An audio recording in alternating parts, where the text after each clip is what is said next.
Hey everyone, it's Chris Geo here, coming to you once again with some more Gnosis from Beyond the Veil. I've been wanting to put this video together for quite some time, but I'm glad I waited because the new revelation of the artificial intelligence, the demiurge, etc., is really going to help me better break down and explain the ego. What the ego is, what ego loss is, what ego death is, how the ego plays into relation with raw consciousness, what raw consciousness is, and so much more. I'm so excited that it's finally time to put this video together. Don't go anywhere.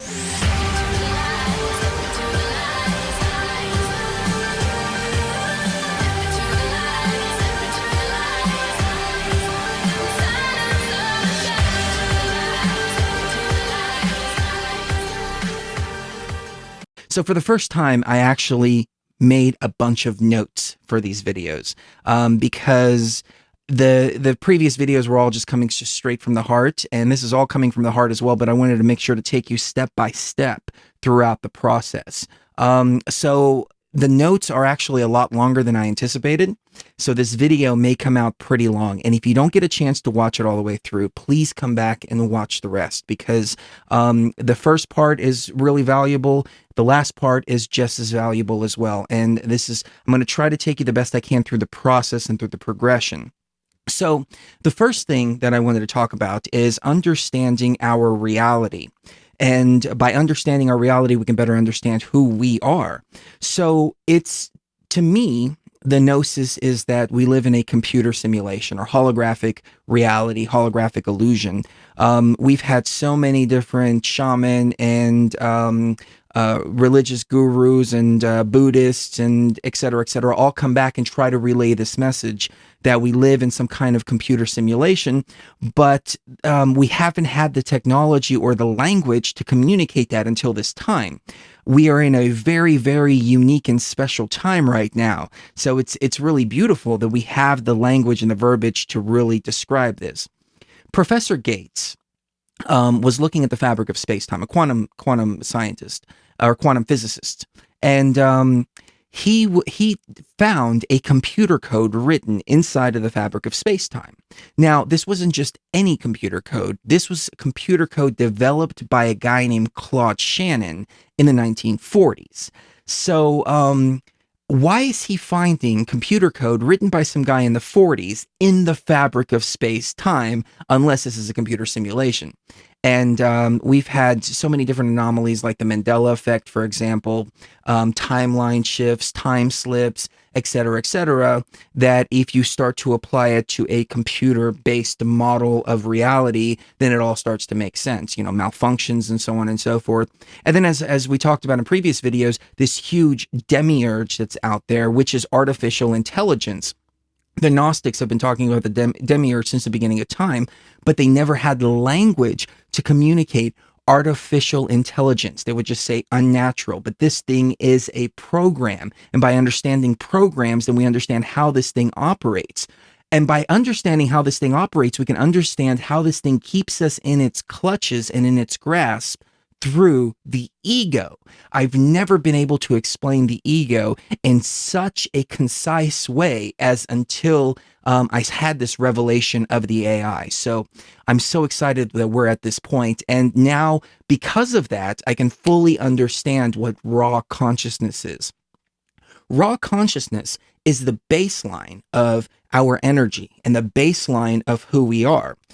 Imagine a blank slate, and then you start to add a little bit to it, and you add a little bit to it, and a little more, and a little more, and a little more, and a little more. And think about it in the perspective of computer code, for example. So you add a little bit of code here, a little bit of code there. Pretty soon, it becomes a convoluted and jumbled up mess. And that blank slate is no longer a blank slate, but it's filled with all of these different types of programs. That's what the ego is. The ego is a series of programs that start to cling upon us and define who we are in this particular life, rather than us realizing that we are raw consciousness. And I speculate, now that I'm talking like this out loud, I speculate on whether or not these programs are specifically designed to give us such an identity in this particular life that when it's time to pass on, we can be recycled into the wheel of reincarnation and have our memories wiped. Very, very simple, because you just have the artificial intelligence injected programs wiped from the consciousness. The consciousness never realizes that it's raw consciousness. So when it returns to base for a few moments, it gets recycled and doesn't know any better. But holding on to the idea of raw consciousness as we move through this particular lifetime, I think may be one of the keys to escaping the wheel of reincarnation. But that's a whole nother video. So we'll get into more depth in that in later videos. But in this particular video, I wanted to define the ego. So as I said, the ego is a series of programs, but we're constantly being bombarded from the time that we're born. The first program is boys versus girls.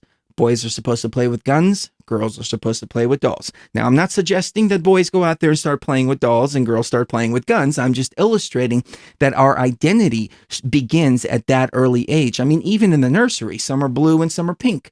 If it's blue if you're a boy, it's pink if you're a girl. The programming begins, and our parents don't even realize that they're programming us over and over and over again. So the second level is you grow up and you go to school. And they've tried to get the kids in school earlier and earlier and earlier. And right now, kids are going to like at 3 years old, 4 years old, going into these Head Start programs and so on and so forth. And when we start to define what school is, then you'll understand why this is so backwards to what we've been told it is. So the school program is essentially a repeater program. That's all it is. It's how well can you repeat the programming that you've been given. So if you think outside of the box, for example, if you say, well, you know, A and B doesn't necessarily equal C, it could equal D because of these circumstances. No, you get an F and you fail. If you can repeat A plus B equals C over and over and over again, then you start to move up and you're actually rewarded with little stickers and stars and, straight A's and so on and so forth. So the better you do in school, the more that you're able to repeat and regurgitate the programming that they've given you, and the less free thoughts you actually have. And this applies all up and down the line. So even modern doctors right now, they're very restricted on how they can treat their patients. Some of them want to treat their patients, but the DEA and other people keep on putting more and more and more restrictions on the doctors, and the doctors can't treat their patients freely. If they did, they would lose their license. I'll give you an example. In a non-medicinal state, if a doctor says, hey, you know what? Medicinal marijuana would be really great for your cancer, and it would be really great for your anxiety, et cetera, as is the case in many legal states, the doctor loses his license at that point. But if the doctor continues to repeat what is written inside of the pharmaceutical books, because the medical books are all written by the pharmaceutical companies, then the doctor not only progresses in his career, but he also starts to get kickbacks from the pharmaceutical industries. So it's really just a matter of repeating and regurgitating the programming over and over and over again, and really discouraging free thought and breakthrough ideas. So the next level as you go through school is school spirit. We've all seen the pep rallies that take place at the end of high school, especially, and they do them 4 or 5 times a year. And then you have the school football team, you have the school basketball team, and it's rah, rah, rah, rah, rah, my school's better than yours, my school's better than yours. And it's a program of division. It's to make you feel different, to make you feel like your group is superior to the other group, and make you reluctant to start to commingle with the other group, or start to commune with the other group, or create community and friends, etc., because your group is better than the other. And there is a systematic program to divide us on so many different levels, and it's all ego-based. So you start thinking in this dynamic that, oh, I've got to find a group, I've got to have groupthink, I've got to start thinking in one particular way so I can be accepted.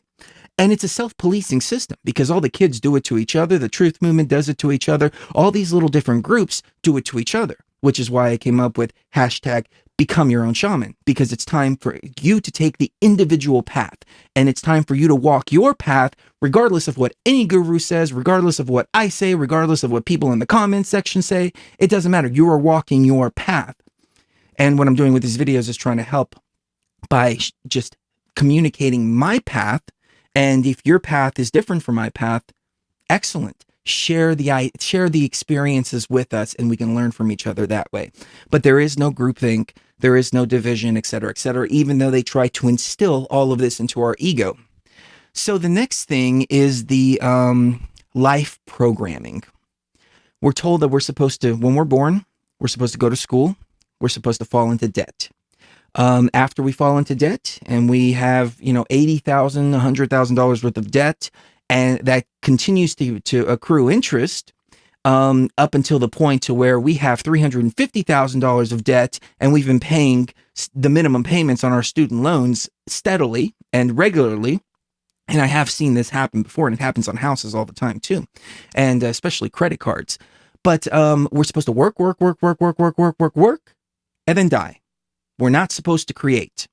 So that's the program.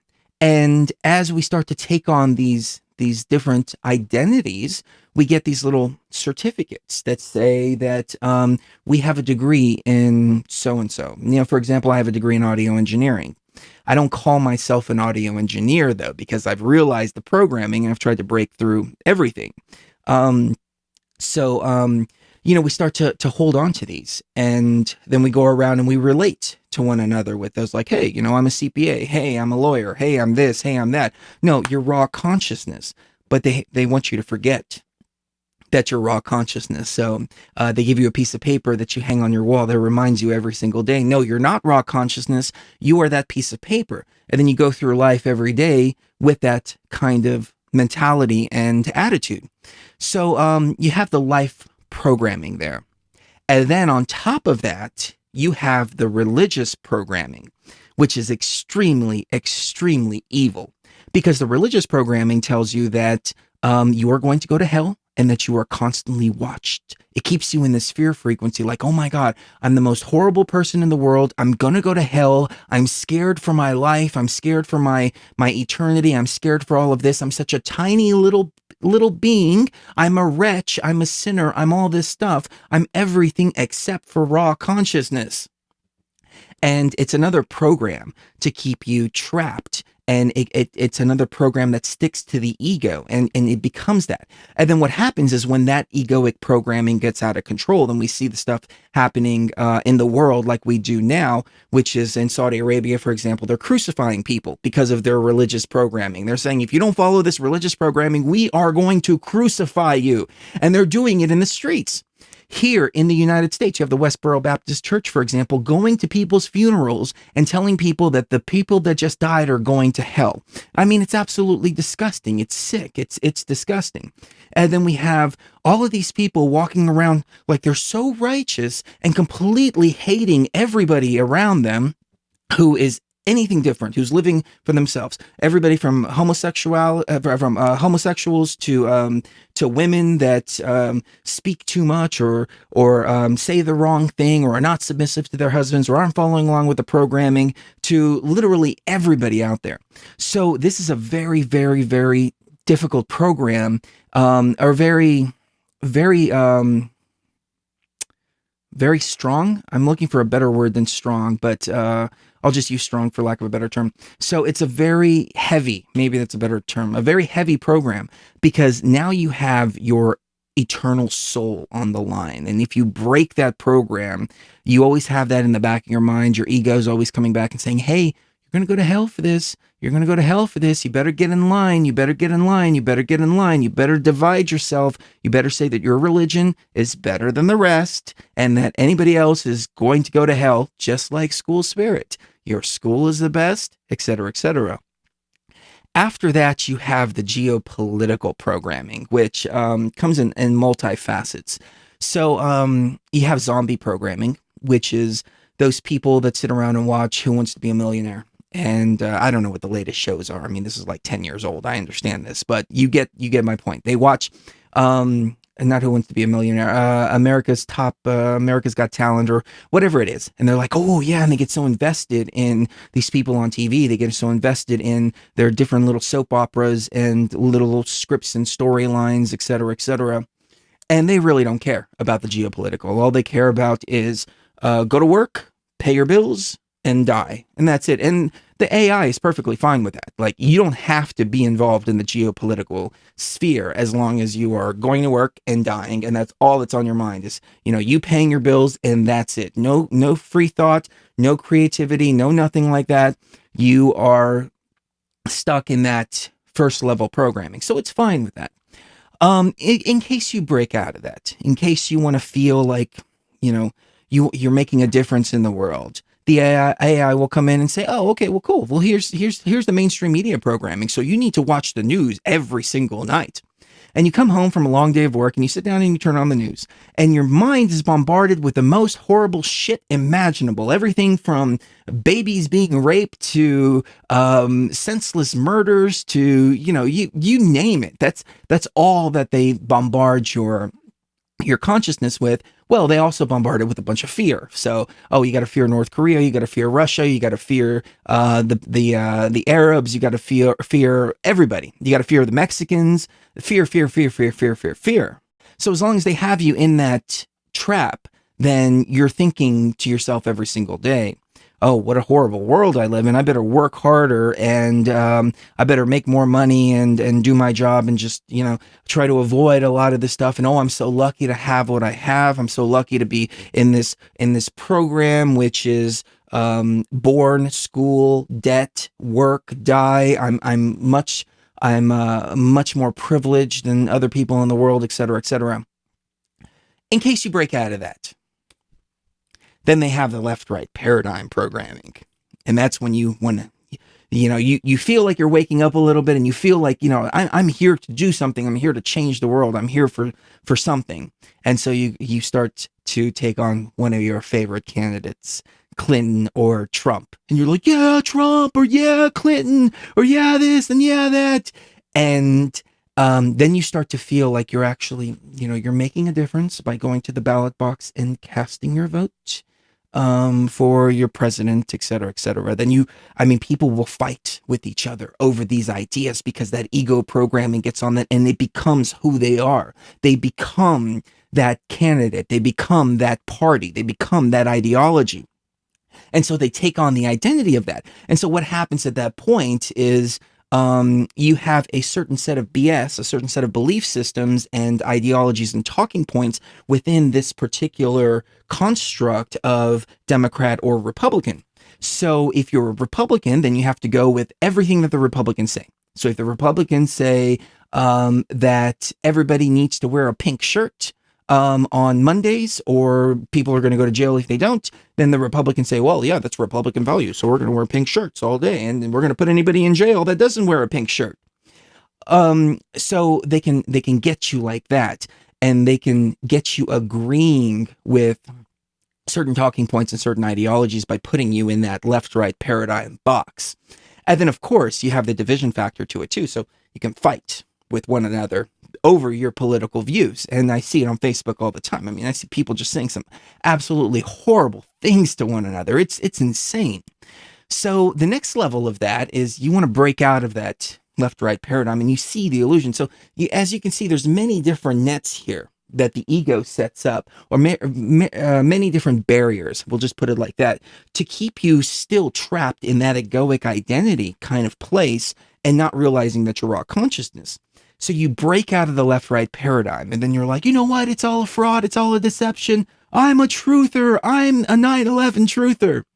And that is a whole nother box in and of itself. And I was trapped in that box for a long, long time. And being trapped in that box, I was a pretty annoying little fucktard. There's no other way to put it. I mean, I'm sorry for being so blunt, but I was annoying as shit. I would walk around and, hey, did you know 9/11 was this? Did you know the Rothschilds this? Did you know the Rockefellers this? Hey, the dollar's going to crash. Hey, you know, next week we're going to have a false flag attack. Remember, it's September 23rd. It's going to be a big date. Oh, there's going to be an October surprise. Hey, there's going to be a huge pandemic. Hey, there's going to be this, there's going to be that, et cetera, et cetera, et cetera, et cetera. And I was running myself in circles thinking that I had woken up and that I was getting the truth out there. But what I was doing is just spreading fear and fear and fear and fear and fear.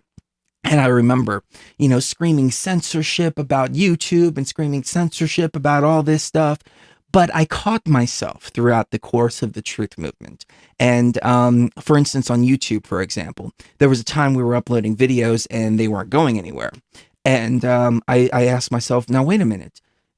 Is it my content that's not good, or is it that I'm being censored? And I refused to say that I was being censored because I wanted to improve my content. I wanted to improve myself. I wanted to improve the radio show. I wanted to improve. But if I would have been stuck in that truther mentality of, oh, I'm being censored, I'm being censored, I never would have started to improve myself and what I'm doing with TFR and what I'm doing with iHeartRadio and Beyond the Veil, et cetera, et cetera.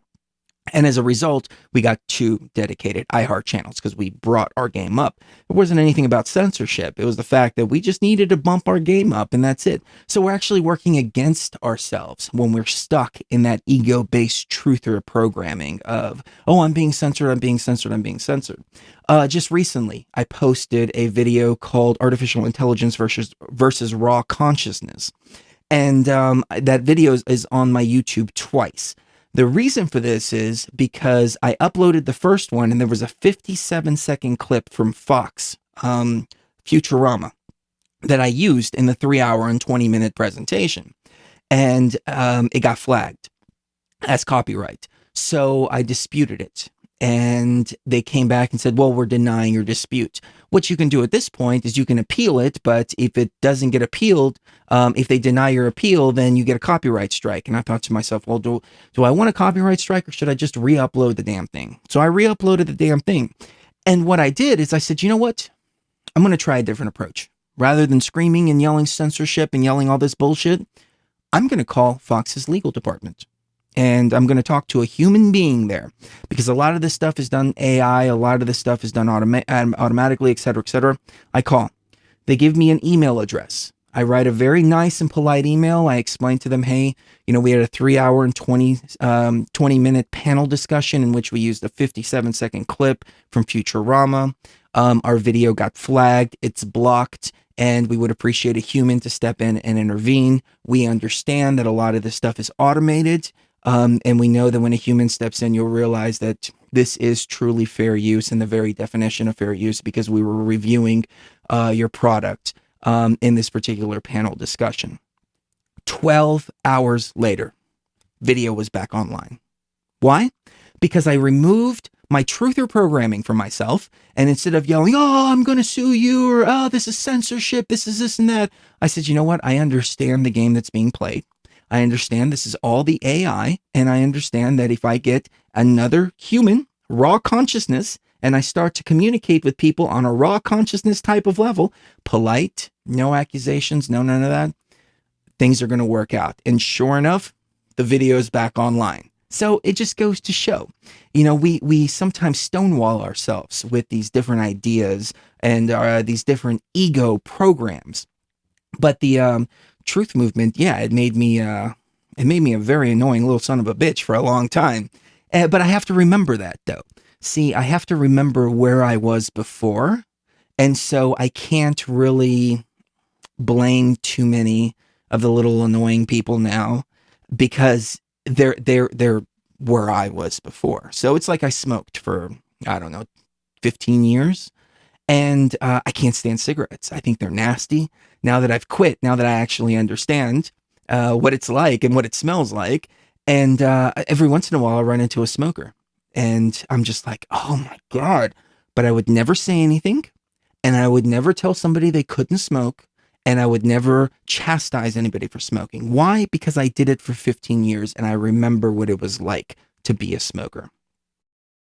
So moving on from that, we have the new age programming. And the New Age program, I want to do a dedicated video to, but this becomes part of the ego. And so you start to get different types of information that comes in. And then what happens is it hits your egoic programming and you react in that certain way.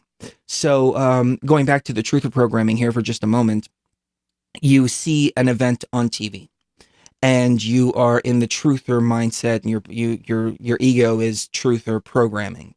So you see somebody got shot at a high school down the street. First thing you go, false flag, false flag, false flag, oh! And you start running around like a chicken with your head cut off. And then you go, oh, wait a minute, maybe sometimes people actually do get shot and, you know, shit happens sometimes. Not saying that everything we've seen on TV is real, not by any means. I think a lot of it is fake, but that's the knee-jerk reaction there. And you start spreading the fear. Oh, the government's going to do this and they're going to put everybody in FEMA camps. And oh my God, they shut down 2 Walmarts. Oh, I mean, I just saw somebody freaking out because FEMA was down in Texas during this huge freaking hurricane. And they're like, FEMA, get out of here. That's what FEMA's supposed to do. They're supposed to be there. They're the Federal Emergency Management Agency. That's what they're supposed to do. Don't chastise these people when they're doing their jobs. Chastise them when they're not doing their jobs, or chastise them when they're doing something outside of their jobs, like locking people in FEMA camps, which I don't even know, you know, the reality of that at this point. When I see it, I'll, you know, change my perspective on it. But anyways, that's neither here nor there. So you can see how, you know, these reactions, they send you a bit of programming, it hits your ego, and then your ego responds in certain ways, but you're still not responding from raw consciousness. So the New Age movement comes in, and the New Age movement says, hey, look, you know, there's Palladians out there, and there's Blue Avians, and you can be like Jesus Christ. You can be spotless, without a blemish, without anything. All you have to do is just go, and realign your chakras and do all this bullshit. Okay? And I went through that too, especially in ayahuasca. You get a psychedelic ego at some point. I'll talk about that here in just a moment. But the New Age movement is a program in and of itself, because then you're responding from your New Age programming. One of the keys, in my opinion, to hashtag become your own shaman is facing your own darkness. If you can't look into the dark, how the hell are you going to bear the light? That's the way that I see it. So if we can't look into our own darkness, because all of us are capable of the darkest of dark, we have to overcome that part of ourselves in order to realize the raw consciousness within us. You know, people, as I've said before, have chastised me for saying fuck and shit. And I have 2 responses to that. Number 1, I'm not looking for cucks and I'm not looking for pussies. I'm looking for badass shaman, and we're gonna wake up the badass shaman and we're gonna take on this demiurge. Okay, that's ultimately where all this is going. But number 2 is that I've been through the darkest abyss. I have gone through all of my darkness. I have faced all of my traumas. I have deprogrammed myself. I have come to a point of raw consciousness. After a battle like that, you're not going to come out going, oh, look how holy I am. No, you're going to be dragged through the mud. Go look at anybody who's been deep in the shit, in the jungle, at war, and the way they come out with this look in their eyes like, I have seen some shit. And if I encounter somebody that doesn't have that look in their eyes, that I have seen some shit, I have seen some shit inside of me, then I say, you know what? This person is still early on their journey and it's okay. And I'm not going to judge them. But usually a lot of the people who have a problem with like the cussing, they haven't been through the shit because they're still stuck in that New Age programming. And so they think that it all has to be, you know, this certain way. And I do want to do a video about Christ consciousness versus raw consciousness, because I realize Christ consciousness is a program in and of itself. Because what are we doing? We're trying to achieve divinity with Christ consciousness. If we have a certain number of activations, as the Gnostics used to say, and I even said this in one of my previous videos, you activate the chakra system, you activate all this stuff, and then you achieve this Christ consciousness. Oh, no, that's not the way it is. We are raw consciousness. We always have been. We always have been divine. We don't have to achieve divinity. We have to remember divinity. There is no set of gnosis, no set of gnosis that has to be learned. There's a set of gnosis that has to be remembered because it's all inside of us. So the Christ consciousness is a whole nother ego trap in and of itself. So I know this video is getting a little bit long, so I want to move it along here for just a moment, but I do want to do a video about Christ consciousness versus raw consciousness. So the next thing I want to talk about is killing this son of a bitch. How do we kill the ego? How do we achieve ego loss? Well, the first thing is to recognize the ego. We've gone through some of the things that the ego is made up of. There's many, many more too. The traumas that we experience, the mind control, the trauma-based mind control. That's a big one. I'll get to that one here in just a moment. But ego death. So in the ayahuasca realm and in psychedelics, you can experience what I call ego death, where you get to a place that is so disconnected from your body that you realize that your consciousness still exists without any identity whatsoever. Like I've gone into experiences where I forget my name. I forget that I have a body. I forget that I'm human. I forget that I'm having a human experience. I forget everything, like literally everything. And it's this place of just being. Now, I would say that is one step away from raw consciousness, because at that point, I didn't even realize I was raw consciousness. So it was so disconnected that I think the point is that when you get to that disconnected state, then you recognize that you're raw consciousness. And then at that point, you remember all your different lifetimes, not just your past lifetime, not just raw consciousness.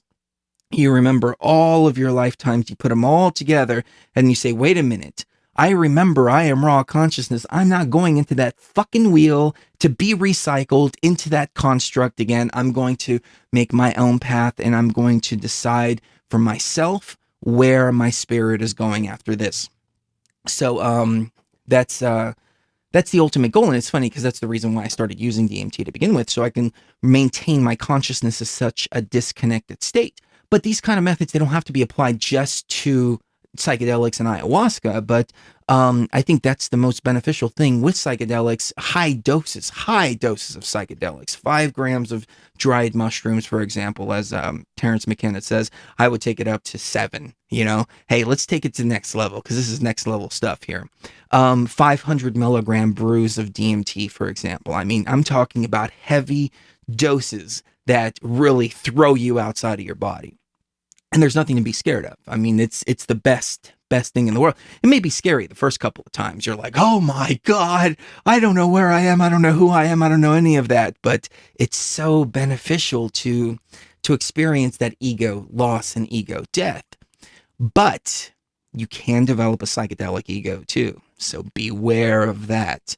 I've seen so many people developing the psychedelic ego, and they're like, oh yeah, I'm in touch with this energy, I'm in touch with that energy, and I'm doing this and I'm doing that, etc., etc. And I fell victim to that too at one point, until I realized that we are raw consciousness. But even that, I started to feel like, hey, I'm much more elevated than the rest of the people here, instead of saying, hey, wait a minute, I'm raw consciousness, so is everybody else. Everybody else just hasn't realized that they're raw conscious. Not everybody else, but you know, the majority. Like I'll walk into a freaking, I don't know, Walmart, for example, and I don't think that very many people in that Walmart recognize that they're raw consciousness.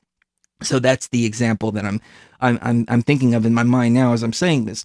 But you know, we are all raw consciousness. So you get to that point to where you remember, but the psychedelic ego starts to develop, and they're like, okay, look, this is how it is. This is the path. Everybody must do this. Everybody must do that. And then you get the guru complex again, which is right in line with the New Age thing.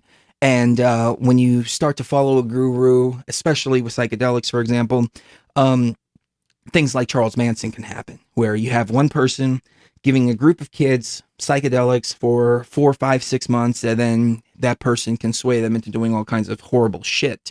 But we need to just all shut up and listen to the plants. and listen to our higher self. Our raw consciousness is going to tell us what we need to know. The plants are going to help unlock us. We're going to find those activation codes and those unlocking codes as we go through the journey with the plants. Nobody needs to guide you. You need to guide yourself. So you remove that psychedelic ego as well, and beware of the psychedelic ego, because it can make you think you're awake, but you're really just trapped in another egoic program, just like the New Age. So the New Age and the psychedelic ego kind of go hand in hand together. We have life and trauma-based programming. These are difficult because this is all stuff that's been thrown to us by the AI, and we don't even know it's there. So, for instance, when I was a kid, I was at a carnival. I was like 4 or 5 years old, and this gang member came up and he was like standing right next to me, and he pulls out a gun and shoots this other guy right in the head. Poof! About 2 feet away from where I was. And I was like 4 or 5 years old, something like that. I was a small kid, and I still remember it like it was yesterday. But I remember I got blood on me and, you know, things like that. And I didn't really think that that affected me. But through the ayahuasca experiences, I realized that's why I'm so suspicious of everybody, because one of my first experiences were something like that. And when I go out in public, I'm constantly watching my back, for example. And rightfully so. I mean, you should be aware of your surroundings and aware of your circumstances. But that ego-based programming kept me away from a lot of really good people as a result. And the opposite happened during the truth movement too. So I can talk about that here in just a moment. But for example, my father used to beat the shit out of me and choke me to the point of passing out. And I thought that that's how all dads were. And I remember growing up and going to my friend's house and going, "Hey, your dad doesn't beat the shit out of you?" I thought that was pretty standard with all families, you know? And so you realize, and then you get to a point, for example, when I was like 26, 27, before I started working with it, that I thought, oh, I'm bigger than this. It's okay. It's not a big deal. Sure, I went through a pretty crappy childhood, but in the end, you know, I'm a man, and it's made me who I am today.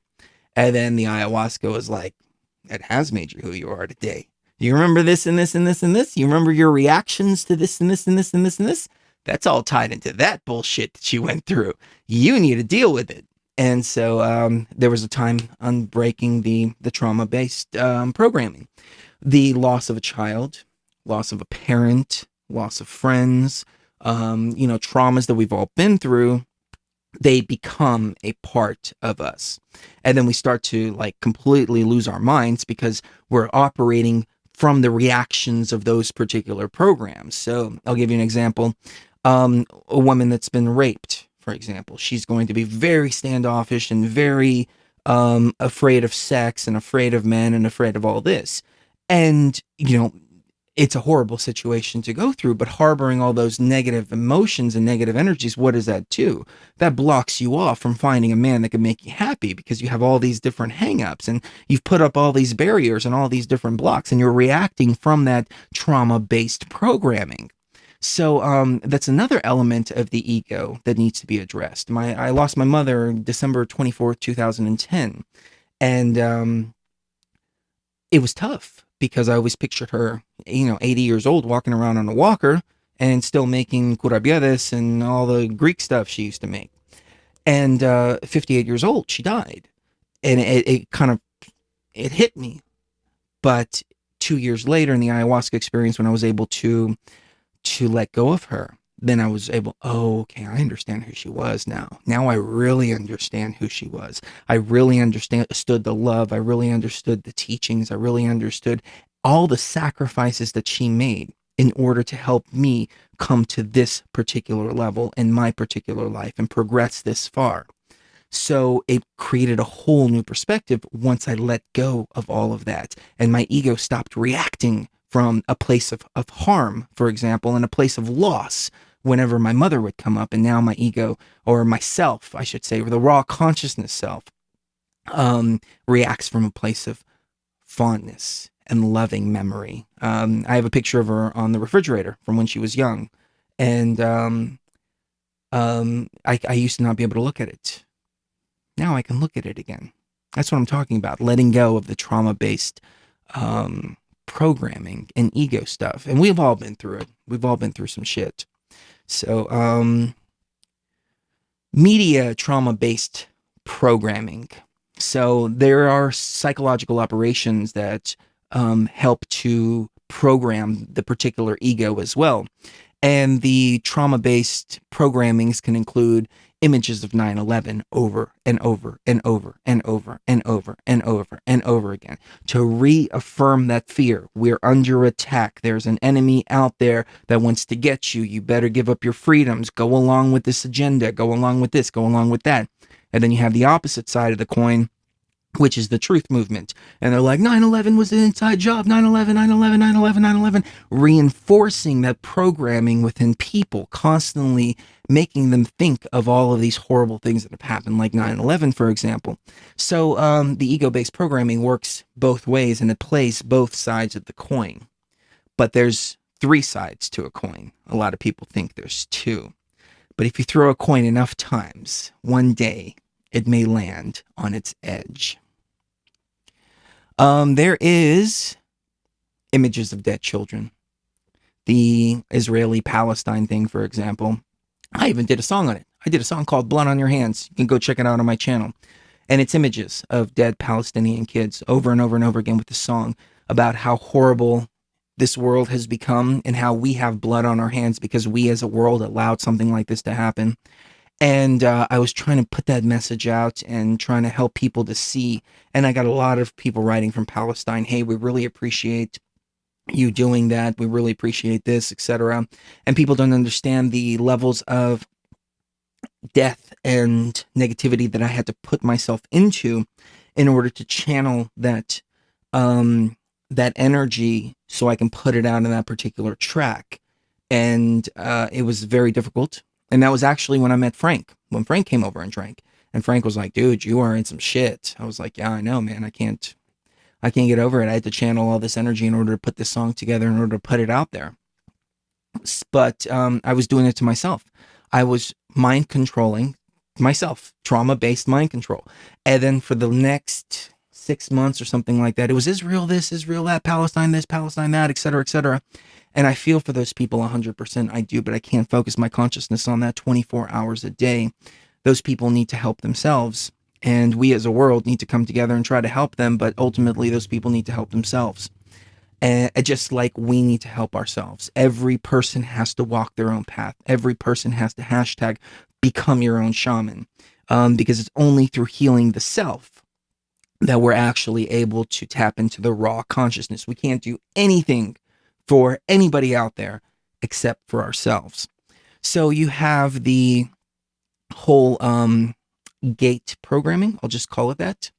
The P gate. I don't want to tag this video with that particular keyword, but it happened back in December, and it revolved around a pizzeria, and it was all this child trafficking stuff and all this horrible, these horrible things, and people were like inside of it, and they were like, getting into the energy, and I was guilty of it too. Like, I started doing a film, I've mentioned this before, and my energetic body was like a freaking sewer. I mean, it was horrible.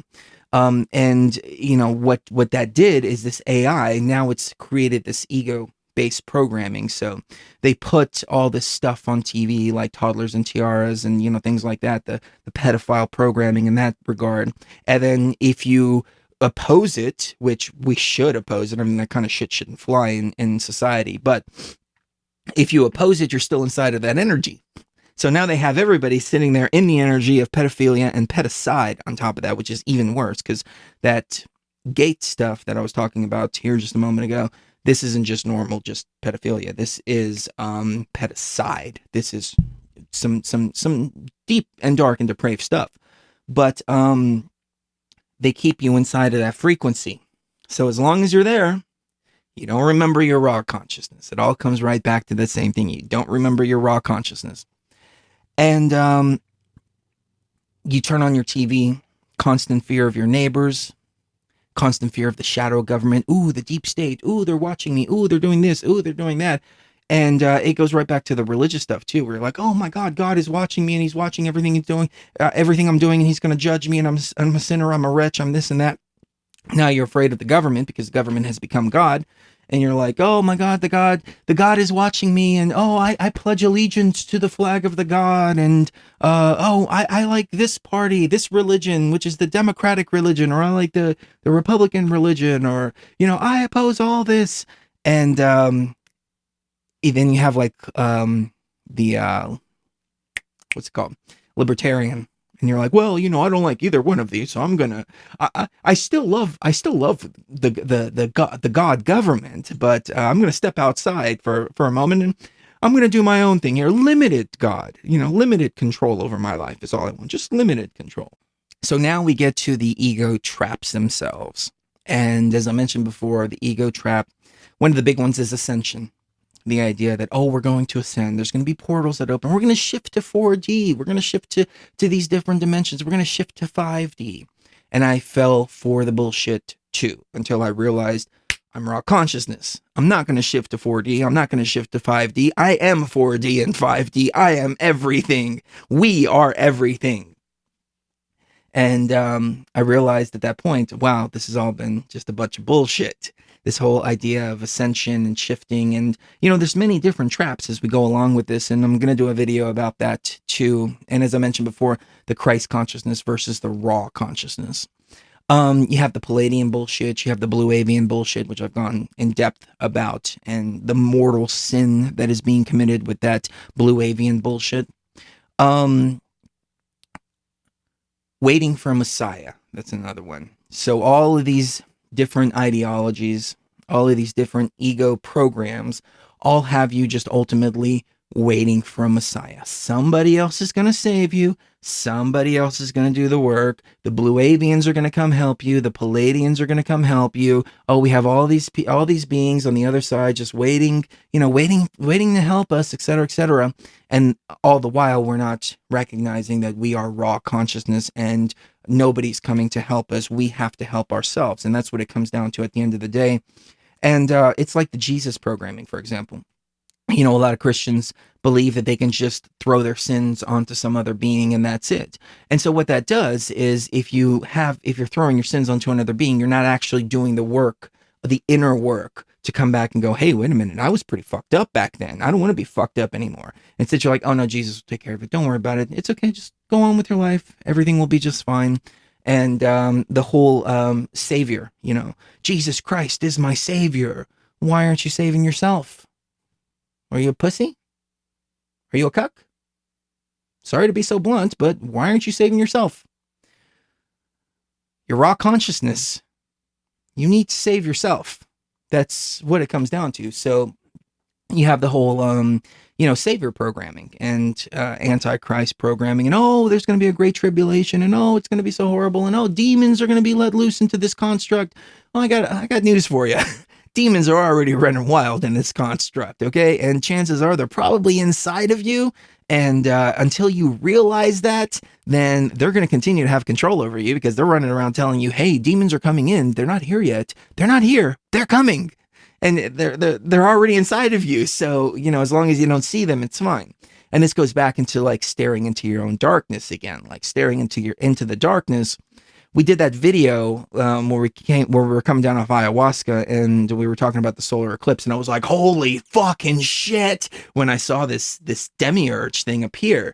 And people were like, oh my God, I can't believe you said holy fucking shit. That doesn't show much reverence. I don't have any fucking reverence for this thing. This thing has infected the construct. There is no reverence first and foremost, but second of all, you stare into the fucking darkness like that and come back and tell me you're not going to say fuck. Okay? I've seen the darkness.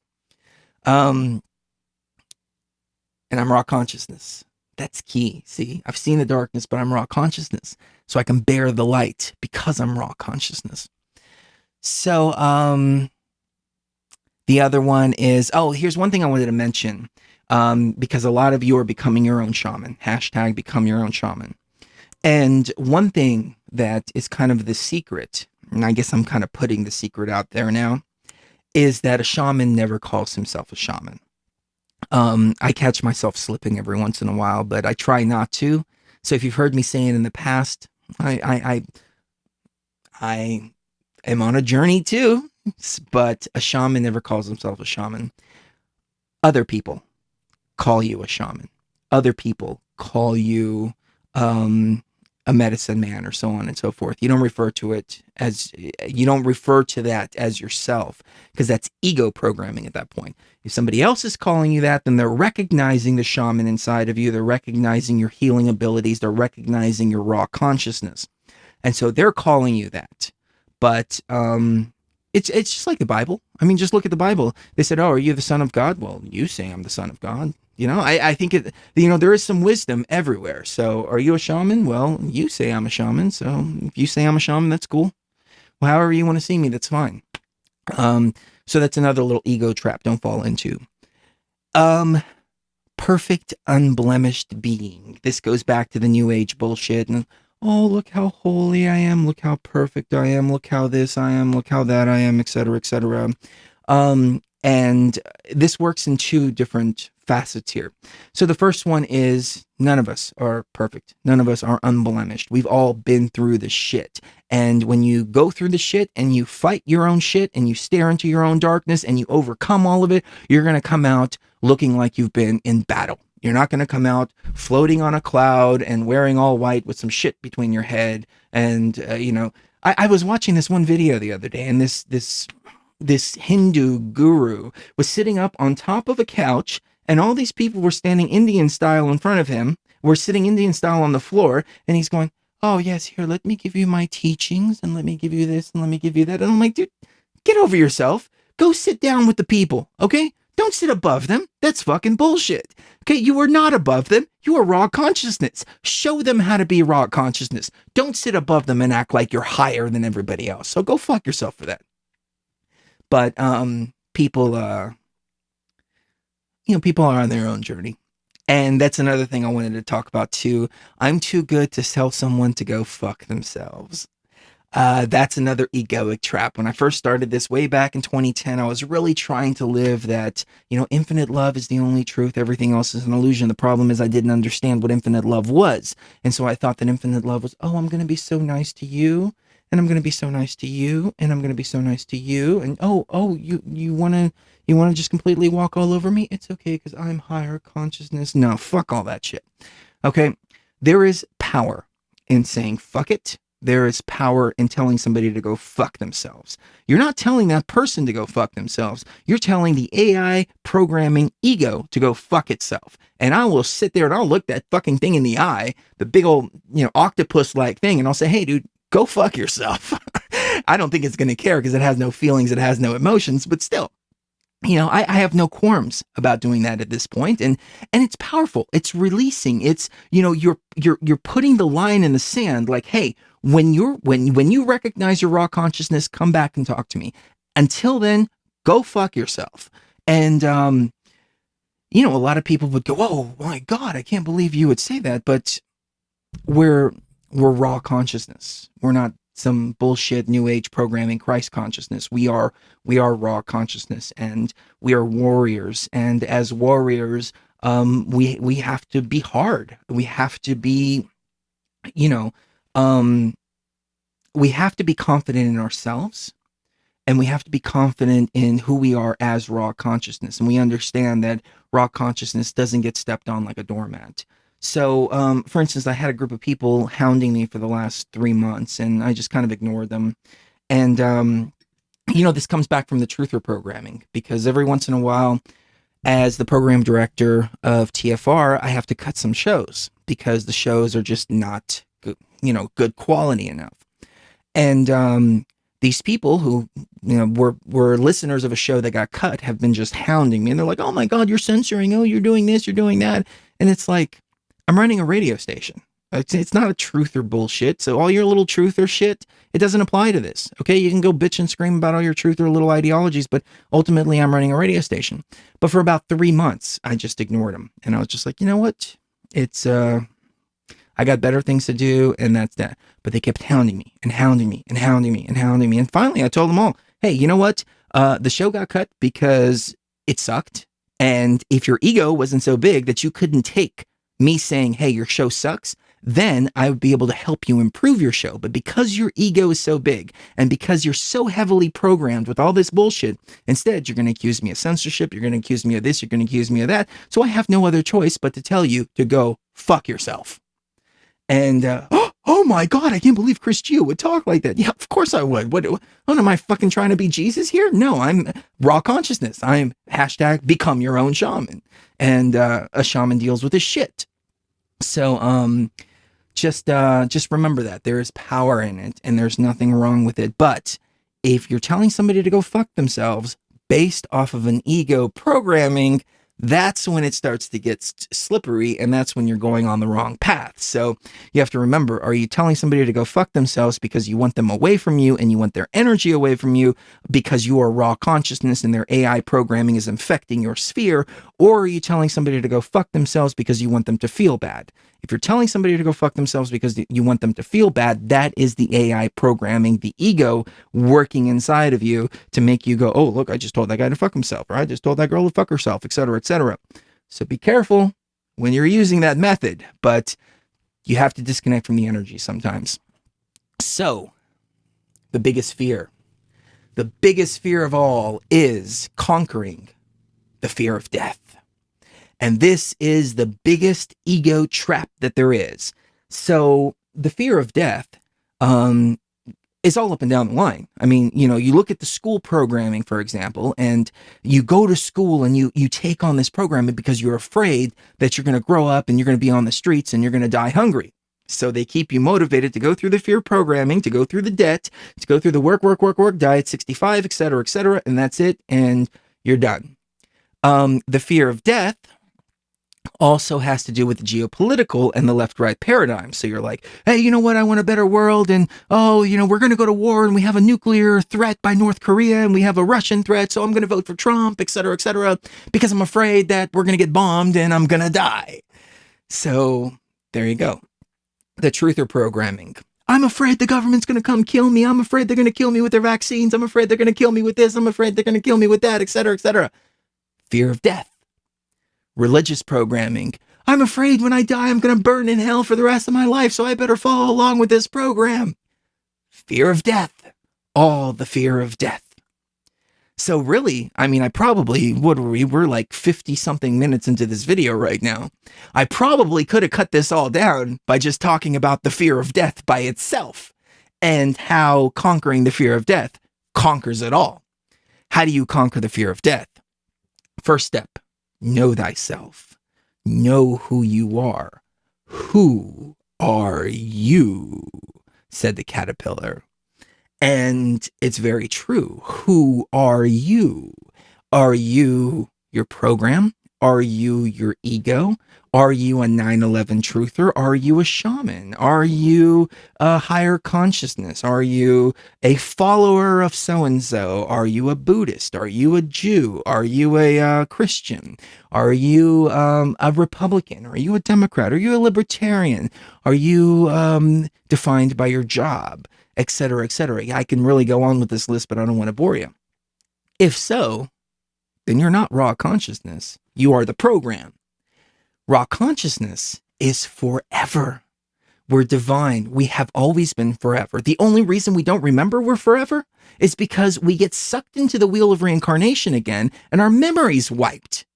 And we come back as raw consciousness and we're reprogrammed again from the very beginning. And then we die. And then we have a brief moment where we remember we're raw consciousness. And then we get sucked into the wheel of reincarnation again, over and over and over and over and over. Because we forget we're raw consciousness. So by remembering that we're raw consciousness, we go back to that other place and you're like, hey, wait a minute. Okay, I know what's happening here. I've left my body. I'm raw consciousness. I remember. I used to be Chris Gio. Briefly. I used to be, all the other ones. Briefly. I remember. I remember as raw consciousness, I have complete control over this experience. I remember as raw consciousness, I am divinity. I remember as raw consciousness, I am the creator. Because I am the creator, I am going to navigate where I want. I'm going to create my own afterlife. I'm going to go to the place of my choosing, not the place of reincarnation where this AI spits you back up. And we had an interesting talk the other day about the idea that the AI would torture you and create, send you to a simulation that is torture and torture and torture and torture and torture, kind of like hell. And I wonder if that's really if there's any truth to that, in the sense that the AI creates these kind of worlds to keep you scared out of your mind. But as creators, when we die, a lot of people are fearful of death. And so they come back and say, oh my God, there was the most horrible thing that I saw. I was burning in hell and blah, blah, blah, blah, blah, which 99 out of 100 of those stories are complete bullshit, and they're made just to sell books. And if you Google it right now, you'll realize that a lot of these have been exposed as frauds over and over and over again. But let's just say there were a couple that really did come back and say that they were burning in hell and it was so horrible, etc. That's the programming. That's the ego. That's the fear of death, feeling so guilty about being a son of a bitch that you start to experience, and you create your own hell afterwards because you don't remember that you're raw consciousness.